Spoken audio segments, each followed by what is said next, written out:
প্রথমত অনিকদার ছবি মানে একটা অন্য ইঙ্গিত আছে। সেটা আসলে অনিকদার নামটাই একটা ব্র্যান্ড আর কি।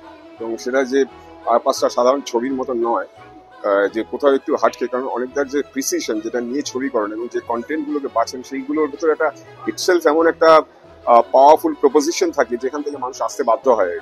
তো এবং সোহাগদির গাইডেন্স রয়েছে। আপনারা জানেন যে সোহাগদি এখন অন্যতম মানে one of the lead acting coach, এবং তার গাইডেন্সে যারা অভিনয় করেছেন, ফলে সেটা যে একটা আরেকটা অন্য মাত্রার ছবি সেটা বলাই বাহুল্য। এটা একটা এক্সট্রা পাওনা বলা যায়। আর যত কাণ্ড কলকাতাতে অনেকটার সাথে আমরা এর আগেও, আমি তো পার্সোনালি কাজ করেছি আর কি, আপনারা জানেন মেঘনাথ বদ্র রহস্য থেকে শুরু করে তার আগেও একটা ছবি করেছি।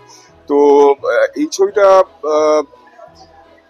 একজন নতুন আর্টিস্ট আছেন আর কি, যে মুখ্য চরিত্রে আর কি, সেটা আপনারা দেখতে পাবেন সে কেমন অভিনয় করছে, এবং সেই তার বিচার করবার ভার দর্শকই নেবেন আর কি।